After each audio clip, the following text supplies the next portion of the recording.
बिस्मिल्लाहिर्रहमानिर्रहीम। अस्सलाम वालेकुम बच्चों, कैसे हैं आप? उम्मीद करता हूँ आप सब लोग खैरियत से होंगे। स्टूडेंट, आज के लेक्चर नंबर 7 के अंदर मैं आप लोगों को खुशामदीद कहता हूँ।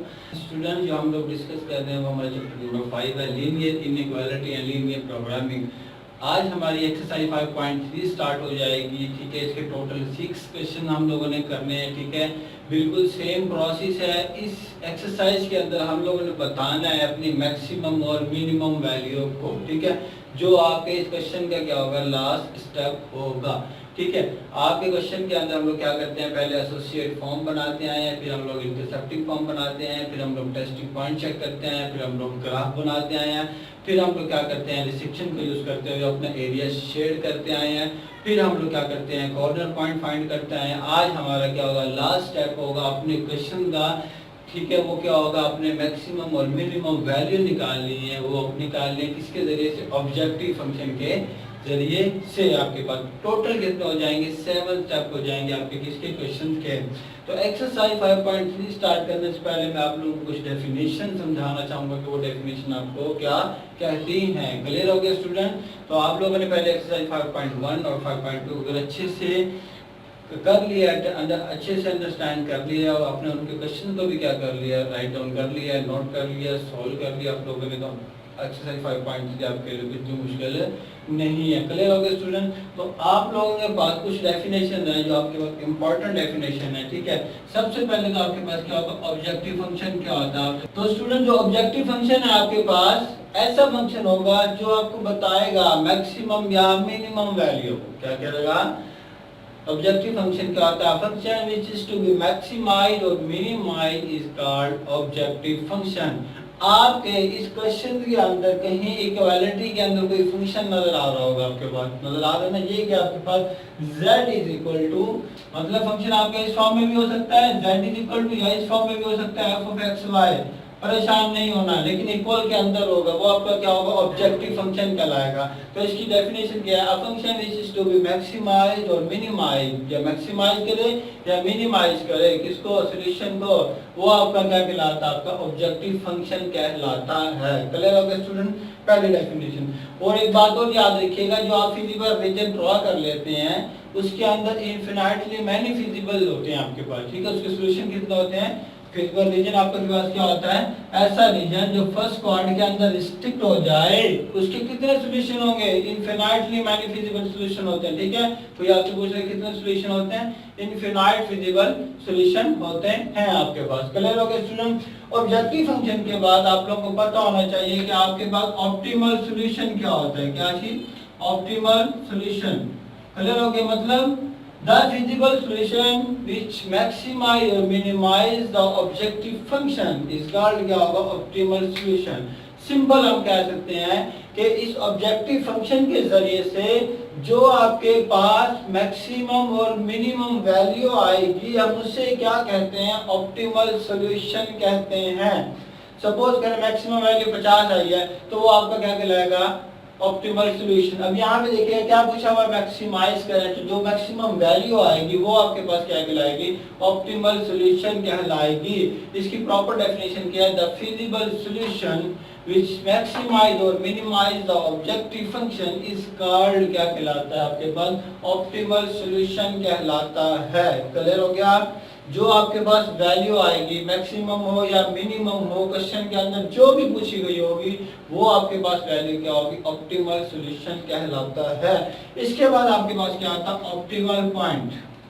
ऑप्टिमल पॉइंट आपके पास क्या होता है स्टूडेंट, जिस पॉइंट के ऊपर वैल्यू अकर करेगी, मतलब फिजिबल रीजन पे जो आपके पास फिजिबल पॉइंट कहते हैं उनको, आप कॉर्नर पॉइंट कह सकते हैं, जिस कॉर्नर पॉइंट पे आपकी मैक्सिमम या मिनिमम वैल्यू अकर कर रही होगी, उस पॉइंट को हम क्या कहेंगे, ऑप्टिमल पॉइंट कहेंगे। और जो वैल्यू आएगी आपके पास उस पॉइंट पे, उसे हम क्या कहेंगे, ऑप्टिमल सॉल्यूशन कहेंगे। सपोज कर लेते हैं कि आपके पास 4 9 पे कितनी वैल्यू है, सपोज कर लेते हैं 20 आपके पास, 3 2 पे कितनी वैल्यू है, 15 आपके पास, 0 2 पे कितनी वैल्यू आपके पास, 10 7। आपसे क्या था कि इसमें मैक्सिमम वैल्यू कौन सी आपके पास, 20 है। तो जो ऑप्टिमल सॉल्यूशन है वो आपके पास कितना है, 20, और जो ऑप्टिमल पॉइंट है वो आपके पास कितना, 4 और 9 हो गया आपका। क्लियर हो गया स्टूडेंट? तो ये क्या कहलाता है, ऑप्टिमल सॉल्यूशन और optimal point of linear programming. State the theorem of linear programming. The value of maximum or minimum of the objective function occur at the corner point of the feasible region. क्या कहता है कि feasible region जब आप draw कर लेंगे, shade कर लेंगे, उस पे क्या मिल जाएंगे आपको, कॉर्नर पॉइंट मिल जाएंगे। क्लियर हो गया। अब वहां से कॉर्नर पॉइंट आप लोग कैलकुलेट करके उसको आप पुट करेंगे किसके अंदर, ऑब्जेक्टिव फंक्शन के अंदर।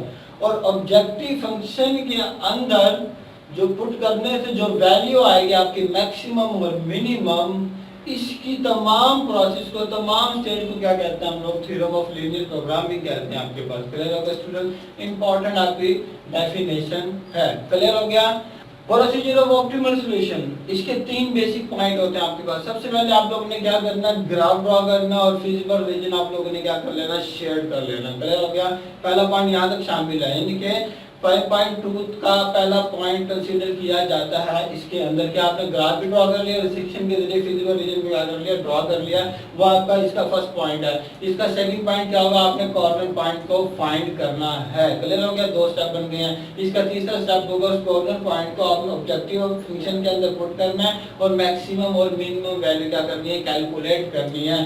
तो आपके पास प्रोसीजर आ जाता है ऑप्टिमल सॉल्यूशन का 2 मार्क्स का। तो आपके पता होने चाहिए इसके कितने पॉइंट है, 3 पॉइंट है। पहला तो आपके पास क्या, graph the feasible region of the problem constant या लीनियर इनइक्वालिटी। ठीक हो गया। Graph the feasible region of the linear inequality और प्रॉब्लम कांस्टेंट भी हम बोल सकते हैं, पहला पॉइंट। दूसरा पॉइंट क्या था, find the corner point of the feasible region. ठीक है, फिजिबल रीजन के कॉर्नर पॉइंट कितने आ रहे हैं, फाइंड कर ले। तीसरा क्या था, और कॉर्नर पॉइंट का ऑब्जेक्टिव फंक्शन में पुट करें और अपनी मैक्सिमम और मिनिमम वैल्यू को क्या कर लें, कैलकुलेट कर लें। तो ये आपके पास क्या थी, कुछ डेफिनेशन थी, इंपॉर्टेंट डेफिनेशन है। तो आपको इन डेफिनेशन का पता होना चाहिए। हमने पहले क्या पढ़ा, objective function, optimal solution, optimal point, theorem of linear programming और आखिर में क्या था, प्रोसीजर ऑफ ऑप्टिमल सॉल्यूशन आपके पास। क्लियर हो गया। तो स्टूडेंट अब हम लोग क्या करते हैं, मूव करते हैं अपने क्वेश्चन की तरफ कि आपने क्वेश्चन को कैसे सॉल्व करना है। तो प्रॉपर डेफिनेशन आपको बता चुका हूँ, आप लोगों के लिए इंपॉर्टेंट है, तो आपको याद होनी चाहिए। अब जरा गौर कीजिएगा, कुछ आपके पास है, मैंने आपको बताया था कि ये चीज आपकी क्या कहलाती है स्टूडेंट, ऑब्जेक्टिव फंक्शन कहलाती है। क्या कहलाती है, ऑब्जेक्टिव फंक्शन। ये आप लोगों ने याद रखनी चीज, भूलना नहीं है। और ये आपके पास, आपको पता था, हम इसे क्या कहते थे, प्रॉब्लम कांस्टेंट कहते थे। क्या कहते थे, प्रॉब्लम कांस्टेंट बोलते हैं इसको। क्लियर होगा स्टूडेंट। इसको हम क्या बोलते थे, रिस्ट्रिक्शन बोलते थे। रिस्ट्रिक्शन क्या होती है, या आपने एरिया कैसे शेड करना है। ये आपके पास क्या, ऑब्जेक्टिव फंक्शन, ये आपके पास क्या कहते हैं, प्रॉब्लम कांस्टेंट, और इसे हम क्या कहते हैं स्टूडेंट, रिस्ट्रिक्शन कहते हैं आपकी। क्लियर हो गया स्टूडेंट। अब आपने क्या करना है, अपने क्वेश्चन को उसी प्रोसेस से क्या करना है, सोल्व। पहले एसोसिएट फॉर्म बनाएंगे, फिर इंटरसेप्टिंग फॉर्म, फिर टेस्टिंग पॉइंट, फिर ग्राफ, फिर शेडिंग, फिर कॉर्नर पॉइंट। देन में क्या होगा, नया स्टेप इंक्लूड होगा जिससे हम क्या कहेंगे, मैक्सिमम या मिनिमम वैल्यू बता रहा होगा क्या, ऑब्जेक्टिव फंक्शन। एसोसिएट इक्वेशन में आपने क्या करना होता है स्टूडेंट, जितनी भी इनइक्वालिटी है उसको आपने किस में करना होता है, इक्वल के साइन में कन्वर्ट कर लें। 2x + 4y = 4, ये आपके पास आ जाएगा 2x - 4y = कितना आ जाएगा, 4, विच इज हम क्या देते हैं, इसको 1 क्या देते हैं, इसको हम क्या देते हैं 2, इसको हम क्या कह देते हैं स्टूडेंट्स 3 का नाम दे देते हैं। तो ये आपके पास क्या आ गया स्टूडेंट, ऑब्जेक्टिव फंक्शन। पहला स्टेप क्या हो गया, कंप्लीट हो गया। तो इसका जो सेकंड स्टेप है वो आपके पास क्या, इंटरसेप्टिंग फॉर्म है। इंटरसेप्टिंग फॉर्म हम लोगों ने क्या कर लिया स्टूडेंट्स, कैलकुलेट कर लिया। अब आपके पास पहली इक्वेशन क्या आ जाए, 3x + 4y = 12। मैंने आपको बताया इंटरसेप्टिंग के 2 पार्ट होते हैं हर लाइन के। आपके पास क्या होता है, x इंटरसेप्ट, दूसरा क्या होता है, y इंटरसेप्ट। x इंटरसेप्ट पे क्या होता है, y = 0 करना होता है, और y इंटरसेप्ट पे हमने क्या करना होता है, x = 0 करना होता है। अब यहाँ पे x की वैल्यू जब 0 पुट करेंगे तो जब यहाँ पे y की वैल्यू 0 पुट करेंगे तो x की वैल्यू कितनी आ जाएगी, 4। तो पॉइंट क्या आ गया, 4 0।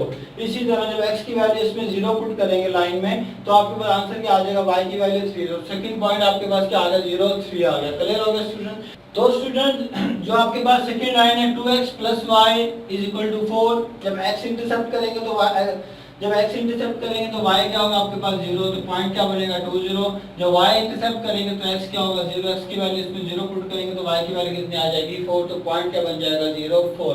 सिमिलरली थर्ड लाइन के अंदर 2x minus Y equal to कितना 4, x इंटरसेप्ट करेंगे y इक्वल टू 0 और y इंटरसेप्ट करेंगे तो x इक्वल टू 0, पॉइंट क्या आ जाएगा 2 0 और 0 माइनस 4 आपके पास। तो दो स्टेप आपके क्या हो गया कंप्लीट हो गया, पहला एसोसिएट इक्वेशन, दूसरा आपके पास क्या इंटरसेप्टिंग फॉर्म, थर्ड स्टेप आप लोगों के पास क्या इसका टेस्टिंग पॉइंट आपके पास।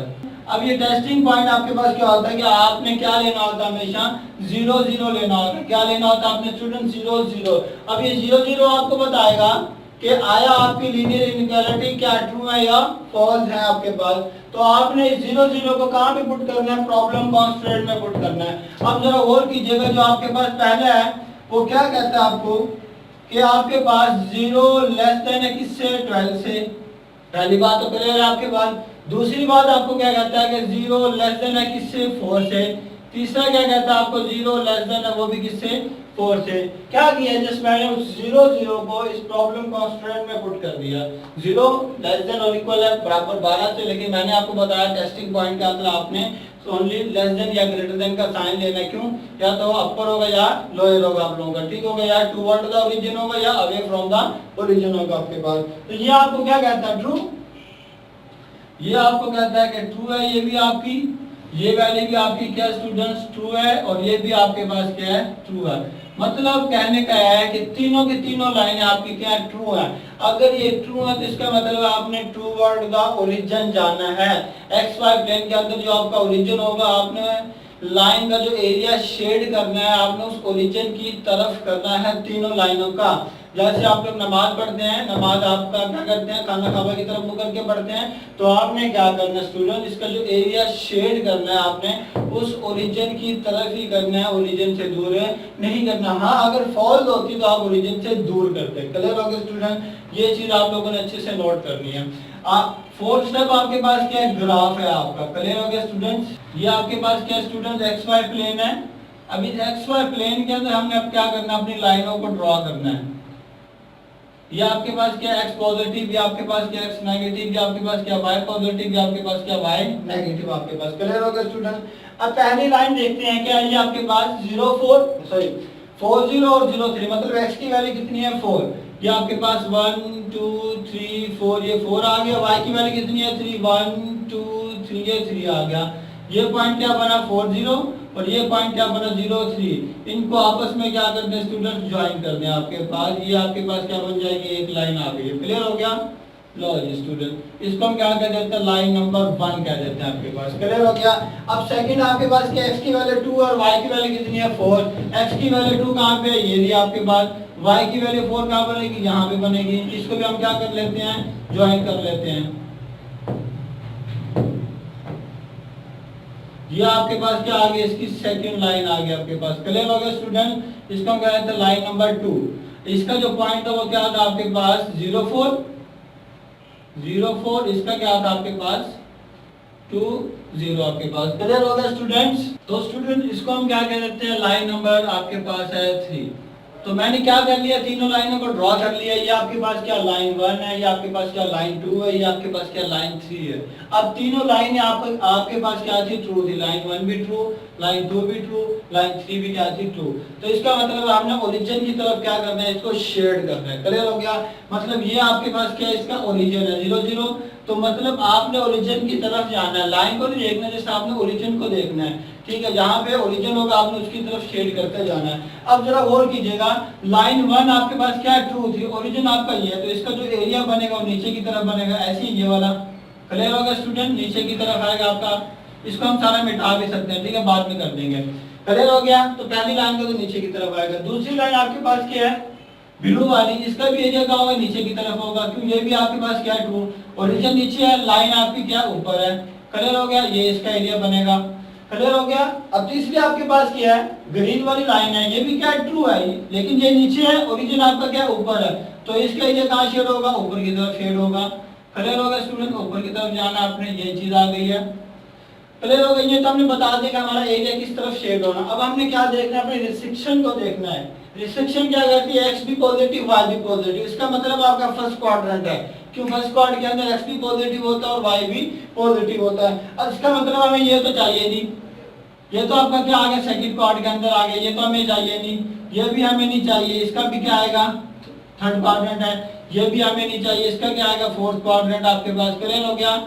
अब ये भी हमें नहीं चाहिए, क्यों, एक लाइन का ऊपर है बाकी दो लाइनों का नीचे है, हम ये भी क्या कर देते हैं मिटा देते हैं, ये भी आपका क्या मिटा देते हैं। अब जरा गौर की जगह जो हमने शेड करना है पर ये बनता है। अब पहली लाइन का तो आता है ये वाला ब्लैक, ये वाला पॉइंट बनता है, इसका भी ये वाला बनता है और ब्लू का भी ये वाला बनता है, ये वाला भी नहीं बनेगा, क्यों, ब्लू नीचे है ब्लैक ऊपर है, दो का बनता है ग्रीन का और ब्लैक का ये शेड बनता है, ये वाला भी नहीं बनेगा। जो ओनली आपका रीजन बनेगा स्टूडेंट, जो सिर्फ और सिर्फ क्या बनेगा आपके पास, वो ये वाली। तो स्टूडेंट्स ये आपके पास क्या आ गया, फिजिबल रीजन हम लोगों ने क्या कर लिया, शेड कर लिए, तो आपका ये फिजिबल रीजन आ गया। ठीक है, अब हमने क्या करना है, कॉर्नर पॉइंट, जो आप लोगों का स्टेप नंबर क्या है 5 है। पहला क्या था एसोसिएटिव इक्वेशन, दूसरा इंटरसेप्टिंग फॉर्म, तीसरा टेस्टिंग पॉइंट, चौथा आपके पास क्या है ग्राफ, पांचवा आपके पास क्या होता है कॉर्नर पॉइंट होता है आपके पास। हम यहाँ पे हेडिंग दे देते हैं, इसको थोड़ा सा रिमूव करके हम लोग क्या कर देते हैं, यहीं पे हेडिंग दे देते हैं कॉर्नर पॉइंट आपके पास। ठीक होगा स्टूडेंट्स। अब हमारे पास क्या कॉर्नर पॉइंट, आपने देखना रीजन के अंदर कितनी लाइनें आपकी क्या कर रही है, आपस में एक दूसरे पे इंटरसेक्ट कर रही है, बाउंड्री लाइन। अब देखिएगा एक तो आपके पास क्या स्टूडेंट्स ये है कॉर्नर पॉइंट, क्लियर हो गया। दूसरा आपके पास कौन सा ये कॉर्नर पॉइंट है, तीसरा आपके पास कौन सा ये ब्लैक वाला है और चौथा आपके पास कौन सा ये वाला। क्लियर हो गया। अब ये आपके पास क्या है 0 0, क्लियर हो गया। ये आपके पास कितना 0 3, क्लियर हो गया। ये आपके पास कितना स्टूडेंट्स 2 0, क्लियर हो गया। ये वाला जो कॉर्नर पॉइंट है ये आपके पास क्या स्टूडेंट अननोन है आपके। अब इस कॉर्नर पॉइंट को हम लोगों ने कैसे फाइंड आउट करना है, जरा हम लोगों ने लास्ट लेक्चर में भी ये सीखा था। ये पॉइंट किन दो लाइनों से मिलकर बनना है, एक ब्लू वाली और दूसरी ब्लैक वाली। ब्लैक वाली कौन सी है लाइन 1 और ब्लू वाली कौन सी है लाइन नंबर 2। मतलब इस लाइन को और इस लाइन को आपस में हम क्या करेंगे साइमल्टेनियसली सॉल्व करेंगे।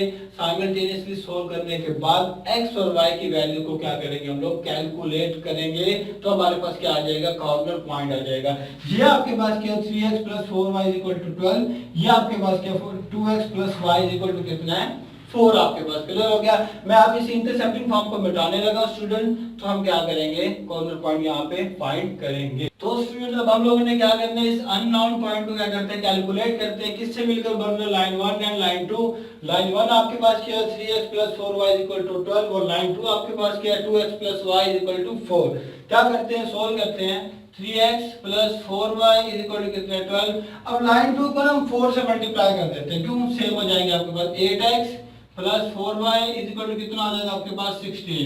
हम माइनस कर देते हैं आपस में, ये कैंसिल, ये माइनस का 5x, ये माइनस का 4।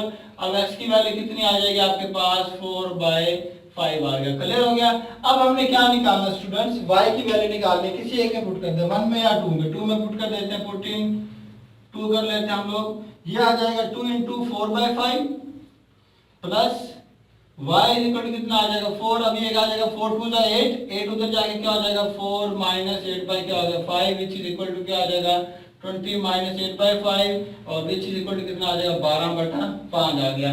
अब पॉइंट कौन सा आ गया आपके पास 4/5 और ये आ जाएगा आपके पास 12/5। क्लियर हो गया स्टूडेंट। तो स्टूडेंट अब हम क्या करते हैं कॉर्नर पॉइंट के ऊपर अपनी वैल्यू कैलकुलेट करते हैं। यहाँ पे आप हेडिंग बनाएंगे, ये स्टेप नंबर 5 है। क्या है स्टेप नंबर ये लास्ट आपका स्टेप है। ठीक है, तो आपने यहाँ पे क्या करना है अपने ऑप्टिमल सॉल्यूशन ऑप्टिमल पॉइंट की वैल्यू निकालनी है। आप हेडिंग देंगे कॉर्नर पॉइंट और यहाँ पे फंक्शन लिखेंगे, क्या फंक्शन था आपका 2x + 3y। क्लियर होगा स्टूडेंट्स। क्या करेंगे इस पे वैल्यू निकालते हैं जल्दी से। ये आपके पास क्या बन जाएगा टेबल बन जाएगा आपका 0 0, पहला पॉइंट क्या था 0 0, दूसरा क्या था 0 3, तीसरा क्या था 2 0 और चौथा क्या आपके पास 4/5 और 12/5। ये आपके पास क्या आएगा फंक्शन की वैल्यू आप लोगों ने क्या करनी है इस पे आप कैलकुलेट करनी है। ठीक हो गया स्टूडेंट्स। अब निकालते हैं जी। अब इस फंक्शन में x और y की वैल्यू जब पुट करेंगे तो क्या आएगा 2 × 0 + 3 × 0 = 0 + 0, आंसर क्या आएगा 0। इसमें पुट करेंगे 0 + 3 × 3 आ जाएगा which is equal to 0 + 9 which is equal to क्या आ गया 9। ये आ जाएगा 2 × 2 + 3 × क्या आ जाएगा 0, is equal to 4 plus 0 is equal to क्या आ गया 4। इसमें पुट करेंगे हम लोग, क्या करेंगे 4/5 प्लस, जल्दी से उठा लें, ये आ जाएगा 3 इंटू 12/5 आ जाएगा आपके पास। ये बन जाएगा 8/5, ये बन जाएगा आपके पास 36/5। आंसर क्या आ जाएगा 44 डिवाइडेड बाय 5 आ गया आपके पास। क्लियर, ये कुछ वैल्यू बनेगी 8 पॉइंट समथिंग बनेगी आपके पास, ठीक है 8 पॉइंट समथिंग 8.8 कर लेना, ठीक है, ये वैल्यू आपके पास बन जाएगी। हमने क्या कर लिया कॉर्नर पॉइंट पे अपनी वैल्यूज निकाल ली हैं। क्लियर हो गया स्टूडेंट्स। तो स्टूडेंट अब आपने क्या करना है, इसमें से मैक्सिमम वैल्यू बतानी है कि मैक्सिमम वैल्यू आपके पास कौन सी है। तो मैक्सिमम वैल्यू आपके पास ओनली कौन सी स्टूडेंट्स 9 है आपके पास। क्लियर हो गया।